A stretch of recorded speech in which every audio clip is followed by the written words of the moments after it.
All right, cool. So tonight, Five is private, not anymore. Sorry. you're right. Supplements. We're going to talk about the good, the bad, and the ugly when it comes to the supplement industry.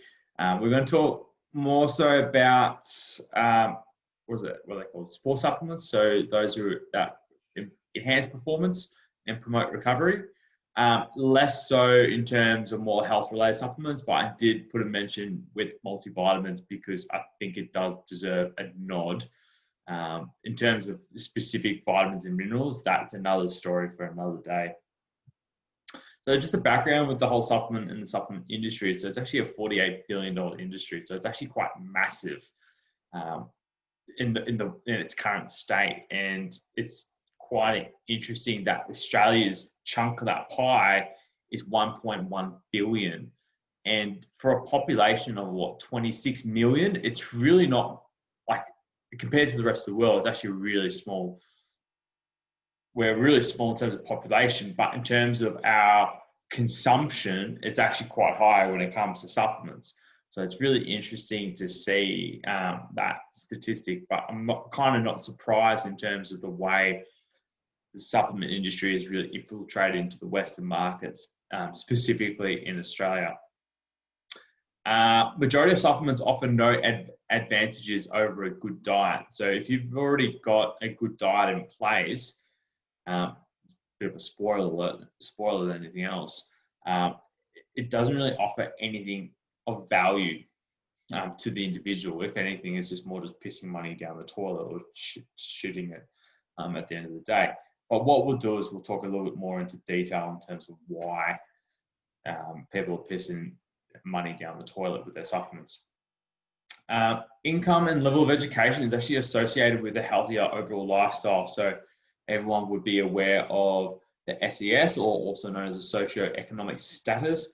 For those who have higher incomes and have usually live closer in the suburbs or closer to the city, usually their health status is actually it's going to be better compared to someone who lives more in the outer suburbs or lives in more of a rural town or a country town. And this actually plays a big role in terms of the health status as well, because there's more statistics coming out saying those who live in more the metropolitan side actually have better health outcomes compared to those who live more on the rural side. And that could be got to do with accessibility, education, and a few other factors, or even the jobs available as well can actually influence that. Supplements are used to boost levels of nutrients that are believed to be low or deficient in. So I'm talking less so about the performance route, more so about the recovery and overall health route with that statement. It's more to kind of like fill the gaps. That's why, or the main reason why supplements should be looked at as supplementing in the actual literal term of supplement is to add in to make sure that you're making your diet complete at the end of the day. It is a largely an unregulated market or industry. So it's very easy for someone to create a product, market the crap out of it, and sell it. And the way it works in Australia is like they have a list of prohibited substances in products. That's through the TGA, Therapeutic Goods of Australia. And basically, it's the chemical compound that actually gets banned. And we'll talk a little bit later on in terms of supplements that do get banned or that are illegal for sale. And they're heavily marketed on social media for performance and well-being. And there's different ways they're actually marketed, and one of the ways is obviously through social media, where it's influencer giving $5 off or 5% off the total price from their website, directly from the website, or it could be something through like multi-level marketing where we're talking about like Herbalife, USANA, there's a few more out there as well. And a lot of those companies as well, because they're multinationals, they're very dodgy practices in terms of marketing and selling the products, and in terms of the way they have the business model set up. But that's another story. But probably the most important thing to keep in mind when it comes to actually the consumption of products and actually looking for a really good product is proprietary blends. Now, when anyone hears this word, it should be literally just a red flag, full stop. And I'll explain why going into specific supplements or popular supplements. First things first, we can go through protein powders. Protein powders are probably one of the biggest sporting supplements to be consumed. They come in various forms. So we're talking about the protein itself. So whey isolate, concentrate, hydrolyze. Basically, it's just whey from the cheese making process, which has gone through multiple processes to be turned into a powder. Then basically the isolate and hydrolyze just means it's further broken down so it'd be faster absorbed. But that's another thing for another day. There's egg protein powder, micellar casein, beef protein powder, pea, soy, brown rice, hemp, and they can be blended as well, especially when it comes to more the vegetarian or the vegan options.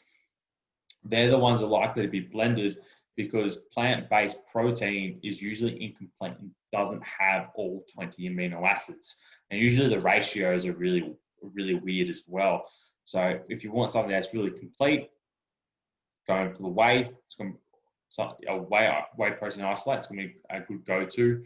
And it also depends on what you're going to use it for as well. So if you're using something as a post-workout, or you're going to drink it during training session, going for something like a whey isolate is going to be more ideal. Something that's going to be slower releasing, maybe you consume it breakfast or you consume it for as a supper.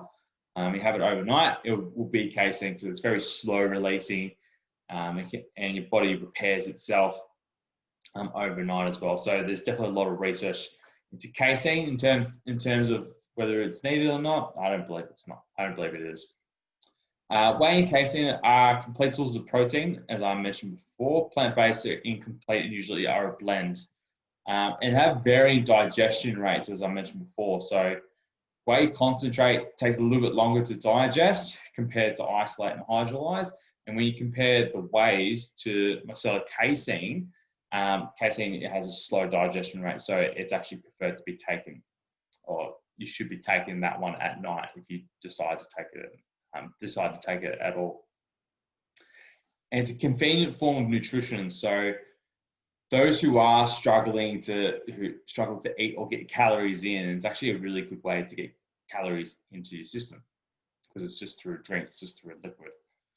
So definitely an easy alternative and an easy way to put on weight, especially for those who are more ectomorphs, is because they use heavily in weight gainers, mass gainers, but then they also get marketed as weight loss and recovery blends as well. So a lot of these proteins can be mixed into different ratios and kind of marketed to different populations based on what their goals are. So if we're talking about weight loss, they might go for a whey isolate and add some caffeine into it as well to make it a recovery fat burning protein. And I'm like, it doesn't really make sense, but because you're consuming calories. But they'll focus more so on keeping it low carb, low fat as well, and high protein. Whilst with the weight gainers, they're going to go high carb, a little bit of fat, not so much protein, and they tend to be cheaper per kilo, weight gainers and mass gainers, when you get down to the weight loss and recovery blends, because they're higher in protein. Protein costs a little bit more than just dumping carbohydrates into it.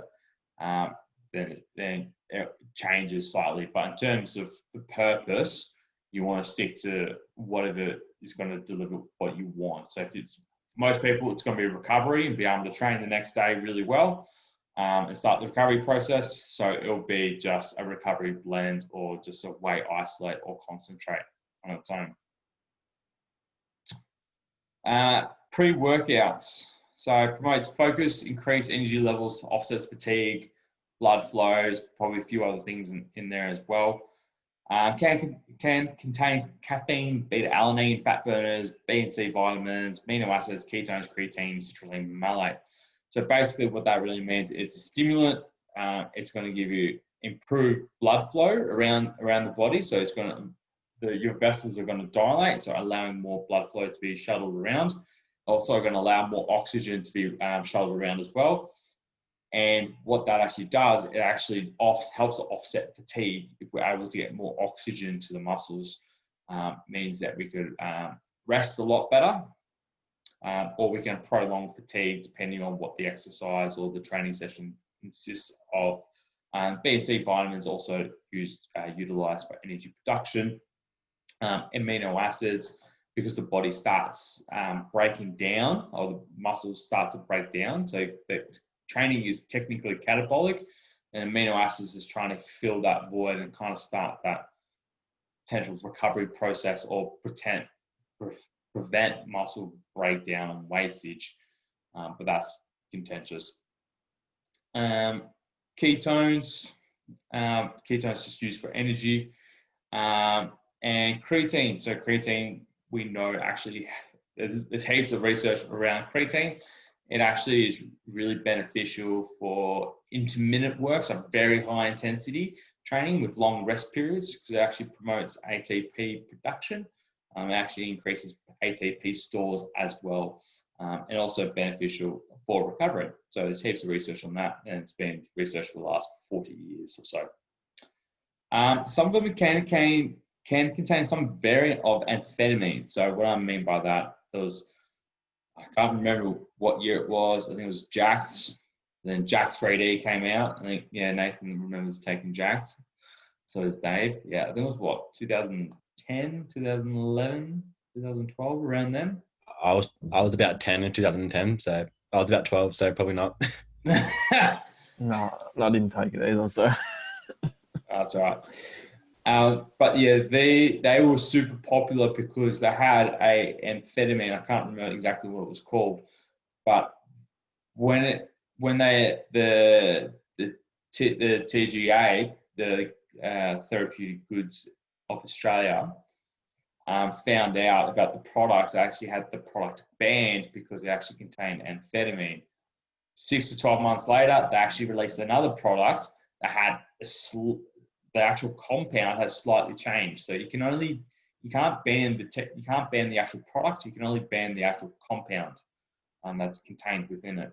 So it just starts this ongoing process and cycle of these products slightly getting modified every single time, but it's not really being regulated, and it's not being actually tested to see whether or not it's actually safe long term. And that's a problem with a lot of pre-workouts, is whether or not, are we doing more long-term damage for that short-term gain in the gym. I know personally for me, I was taking pre-workouts. It cost me between $40 and $70 per tub. You'd go through that in about 6 weeks' time, and you just rinse and repeat the whole process. Got to the point where I was like, nah, this is not healthy whatsoever, and decided to transition out. And that was my history with pre-workouts. But if someone is looking to train and looking to get a bit of a in their energy levels, caffeine, usually 200 to 400 milligrams is a typical dose pre-training. So anything between that is safe. It's fine. If you start incorporating some other elements, you can actually include citrulline malate and beta-alanine as well, and that will help with vasodilation and oxygen being shuttled around the body as well. All right, let's move on. Branched chain amino acids, probably every teen's boy's favorite drink in the gym. I've seen the big jugs with colored liquids in it, and this is what's usually contained within that, and they usually just come in various colors and flavors. BCAAs, they contain leucine, valine, and isoleucine, and usually they come in different ratios as well. So leucine tends to be the highest in terms of the actual content. So usually the most typical one is a 2:1:1 ratio. So if you think about it pretty simply, if you have 2 grams of leucine, you're having 1 gram of valine and 1 gram of isoleucine. And the research suggested is because BCAAs bypasses the normal digestion, It's shuttled straight to the muscles, and it can be utilized to help start the recovery process and prevent muscle breakdown, and promotes muscle synthesis during the session. So it actually potentially help with the signaling. But a lot of the research has actually come out to be false. It's basically just expensive, tasty water that you drink. So you might as well just go get a cordial or something like that and stay hydrated.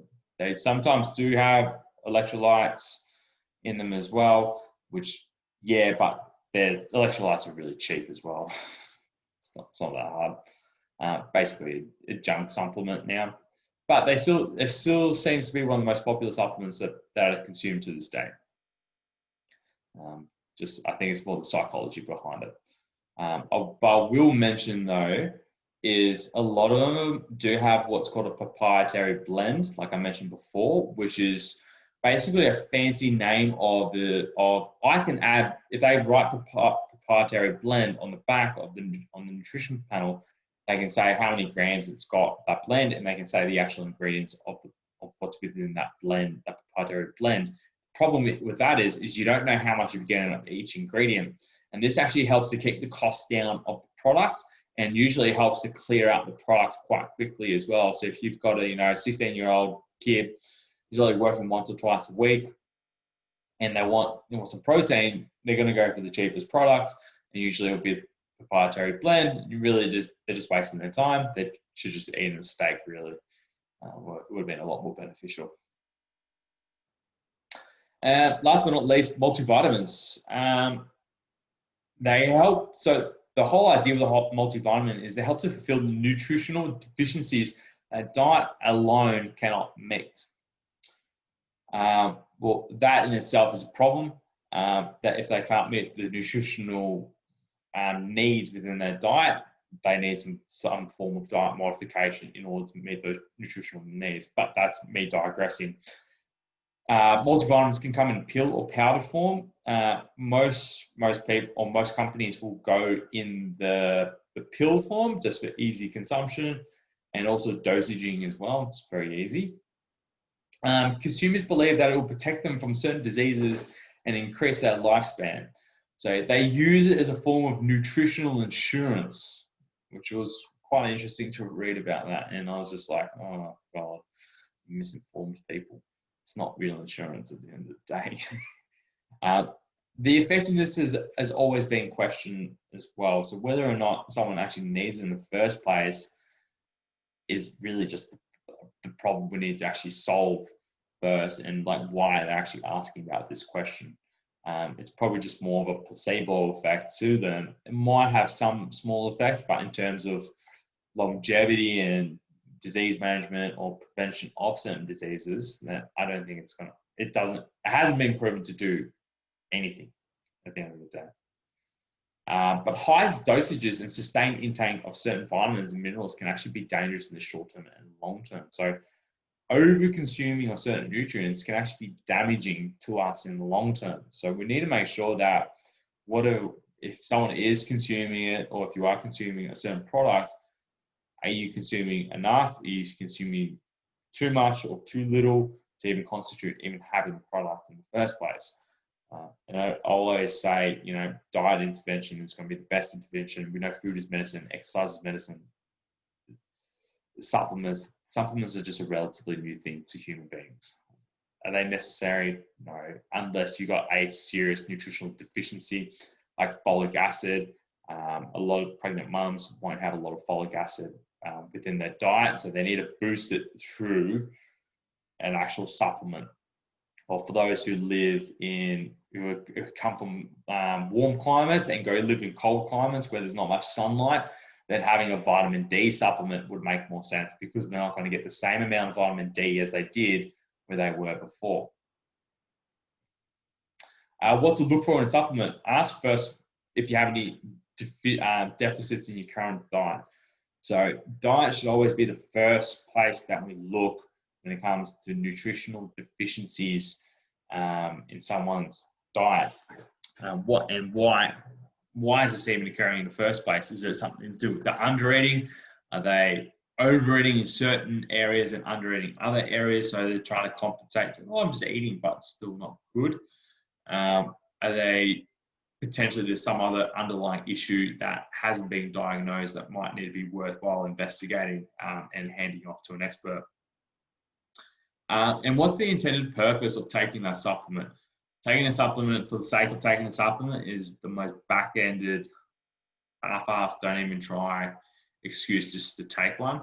And to take it for as an insurance policy is not really a good idea, because they think the supplement is actually good, but if they do the research behind it, they actually could see whether or not the efficacy or the effectiveness of that supplement is actually beneficial, whether or not the dosage is claimed on the bottle, whether or not is actually matched in the actual pill itself. And there's been heaps of research out there, and there's a company that actually compares what the nutrition label says and what is actually in the actual pill or the powder, and actually writes reports on it and actually says, all right, this is good, this is bad, this has, heavy metals in it. So there are companies out there that do examine specific supplements out in the market. And what do you want to get more out of in your training, or what do you want to get out of more in your life? So if you say, for example, your sleep isn't quite right, okay, cool. Maybe look at improving your diet, getting some exercise first. Once those areas are under control, then it might be worthwhile still looking into why you're not sleeping very well. It could be something to do,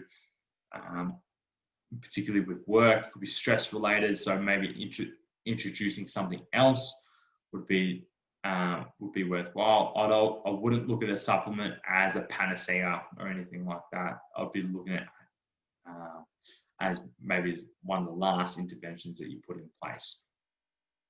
And if you are going to go get a supplement or consume supplements or protein powders, whatever it may be, do your research, shop around, look at the different companies that are out there, and actually compare them as well, and actually looking at who endorses them and who do they supply as well. So I know Dave and I, we use Bulk Nutrients. I've been using them for years. They're very reliable, very consistent. They work with a lot of sporting teams as well, and professional teams, and the professional teams are drug tested. So it makes sense to use a product where the professionals are using it and using it regularly as well. That a product like from Bulk Nutrients, we know is going to be good. In terms of what we're going to take is another story. Then also look at the dosage, the effective dosage as well. So some products are actually useless unless you take a certain amount. Creatine is one of those products that you need to take a certain amount in order for it to be effective. And there's a few others out there as well. Caffeine's obviously another one, but definitely look into whether or not the actual supplement that you're looking at and how much you actually need to consume in order to get some level of effective dosage from that. And that's going to vary from person to person as well. And stay away from proprietary blends. They're absolutely the devil and absolute arse of the industry, and they really drag it down in terms of the quality of the product. And I've seen it before. I try and tell people to go to the more expensive products because you actually see what you're getting. But some people are just sold completely on the marketing. It's like, oh, my mate takes it because he said it looks good. I'm like, oh. And he said it feels good on it. I was like, well, he's probably getting just a bogus product. It's just basically built up with just hot air from social marketing. So if you take anything out of this, avoid proprietary blends like it's the plague. That's it.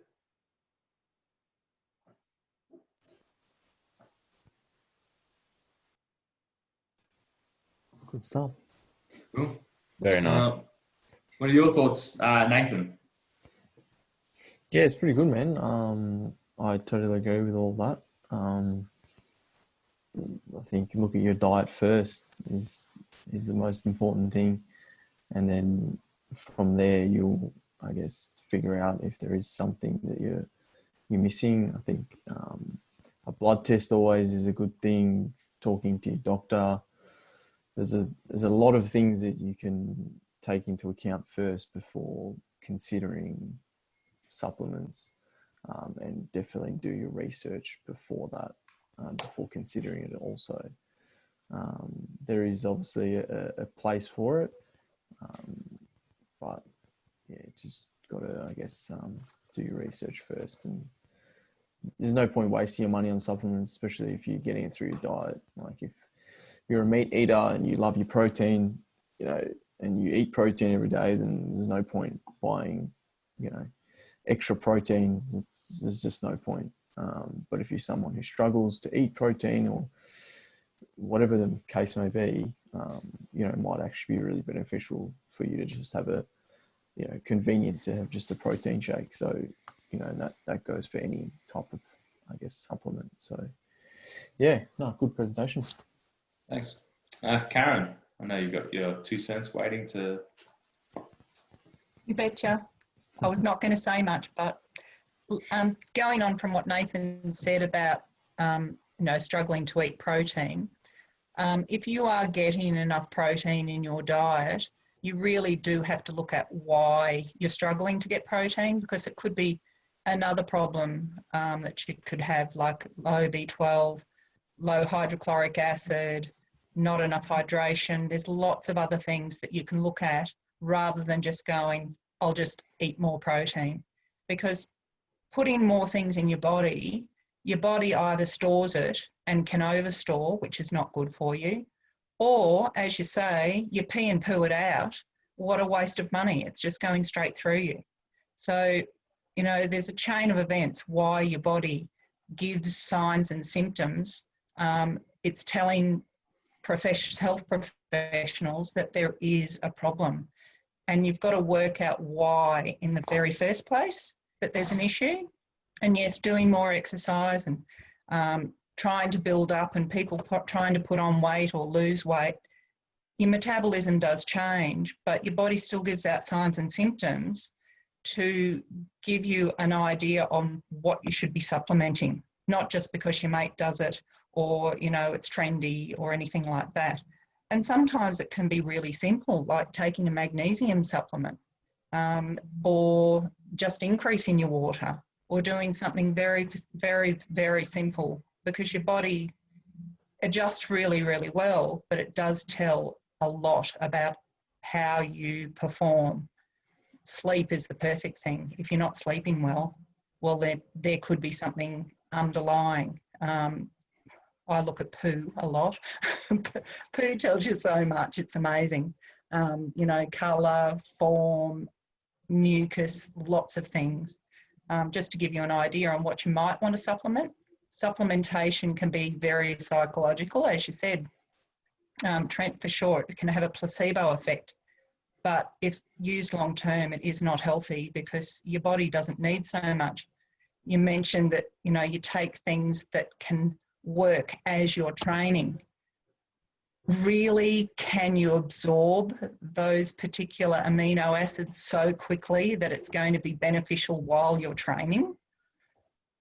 It sounds ridiculous to me, but that really is the biggest marketing gimmick that I think is in the whole market. So good on somebody who's making money out of that one. Yeah. And really bad on the guy that's even allowed it through the TGA. It's ridiculous. What else have I got here? So I'll stop you there for a sec. Just with the branched chain amino acids. So the way it's supposed to work is because it's broken down so much that that's why it's consumed as an intra workout. So then it's actually supposed to promote muscle protein synthesis. This is the idea behind it anyways, but all the research suggests it doesn't actually promote muscle protein synthesis. It's actually the strength training that promotes the muscle protein synthesis, because the signaling that breakdown has occurred. And because if you've eaten a protein meal beforehand, you can actually start the muscle protein synthesis as training goes on. And my concern would be that somebody is taking a protein powder that contains those products as well and overdosing. So, you know, you've really, with this type of thing, you really do have to get professional help to make sure that it's what your body needs. You know, it's just, it can be very unhealthy as well. And quality is total key. That was a huge point. You do have to get quality. You have to get quality in really any supplements that you take, because it's just a waste of money if you don't. And yeah, it's a huge industry, and probably the government's making a lot of money out of it, but it's also making unhealthy people. So in the long term, we'll probably spend more on healthcare when people get older. And I think you mentioned that it's an insurance for not getting unwell in later life. You've got to really look at the now and supplement accordingly. You can't sort of prevent anything. If we could prevent anything, you know, the world would not be unhealthy. So it is. Yeah, that's actually plays a big role. That's actually an interesting point. Is if we all took supplements, wouldn't that help, you know, reduce, you know, the prevalence of certain diseases? It does squat. It literally does squat. It does nothing unless you need something now. For example, you know, I take magnesium when I need, because my body tells me when I need it, and I take it. And there's two doses. There's a therapeutic dose, which means it's like going to the doctor and taking tablets that the doctor says to take. And then there's the maintenance. So I'll take a therapeutic dose until my symptoms subside. I might take a maintenance dose for a week or two, and then I'll go off the magnesium. And then my body tells me again. And that's what I need. Is it preventing future illness? No, it's making me comfortable now and helping, you know, that deficiency. That's what it is. If we had a magic pill to make us all healthy, we'd all be living to 120, I think. Thank God for COVID. Pops off all the oldies, unfortunately. Yeah. That's it. That was really good. Third great presentation in a row, Trent. Fabulous. Thank you. Dave. Yeah, I got a lot to say. But first off, I think it's worth saying that the sports supplement industry, or you go to a sup store, they literally feed off dissatisfaction. So people are coming in because they're too big, and they're just suggested by a fat burner. People are too small. Yeah, people are too small. They want to gain size. They want to look like old bloody Joe Blow at their gym who's, you know, probably juicing or something like that. But yeah, they want to look bigger, feel better about themselves because they don't feel good enough because of their size or their muscle. And especially from 14 to 23 is when kids are coming in and starting to earn money as well. So they'll come in and these stores feed off dissatisfaction of what they are. If they're dissatisfied with their performance in the gym, performance on the field, because people take this for sports as well. And girls as well, older people, older uneducated people like mums who are trying to lose weight. And I'm not sure if this is correct, but I do think that some of the products in, you know, your fat burners actually can mesh with the breast milk. So I'm pretty sure on the back it says, do not take this if you're pregnant.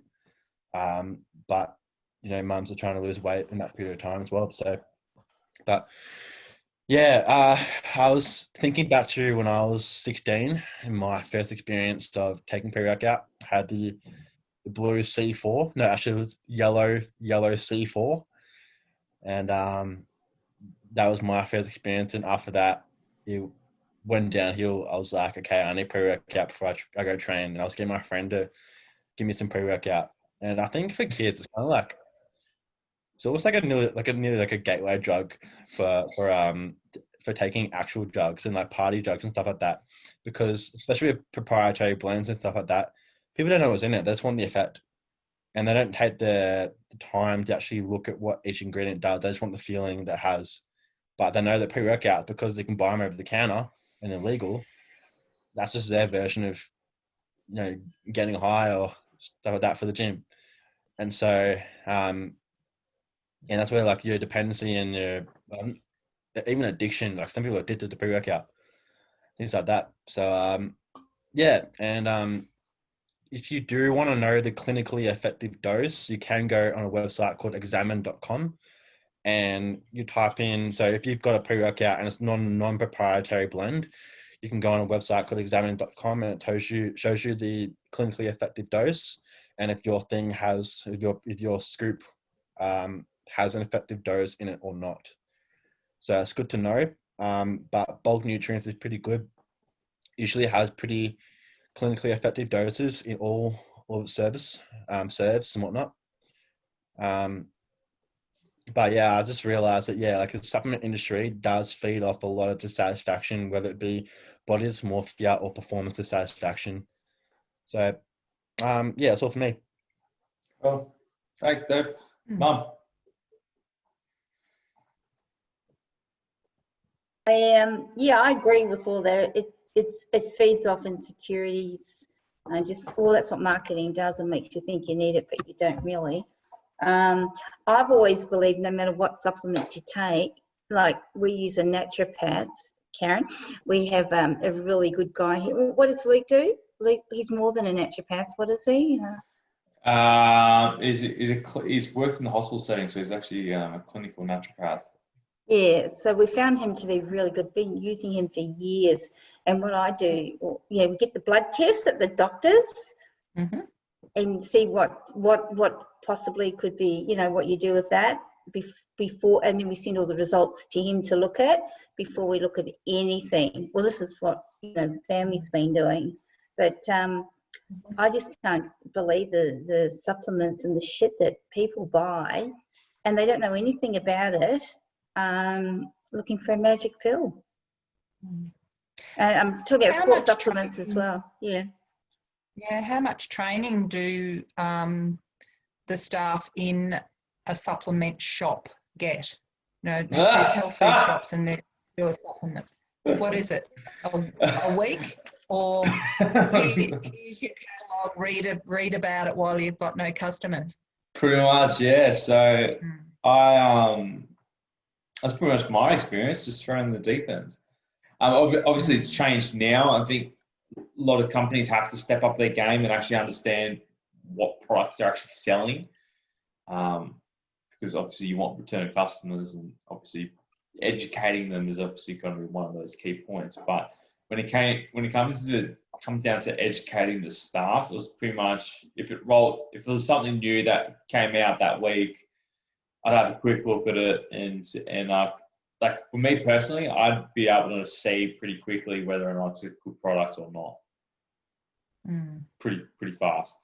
And it depended, like usually pre-workouts are the ones that have the highest turnover as well, because everyone's, having like candy each time they train. So then you could actually educate and teach them. It's like, all right, you want to go for this cheaper one, or do you want to go for something that's actually effective, that's going to give you a good workout? And this one's probably, you're going to have to double dose it in order to get something from it, where this one is, a bit more expensive. You'd call it like a cleaner product that didn't have like all the proprietary blends. The one thing I always try to educate people is the less ingredients in the actual product, the better. And if you couldn't pronounce half the stuff that's on the back of it, or you didn't know what it was, I'd personally just go search it. But in terms of sales training, I think we had like maybe a sales rep that would come in every quarter or something like that, and he'd just educate us on just On the new X, Y, and things. Z. Yeah. That's it.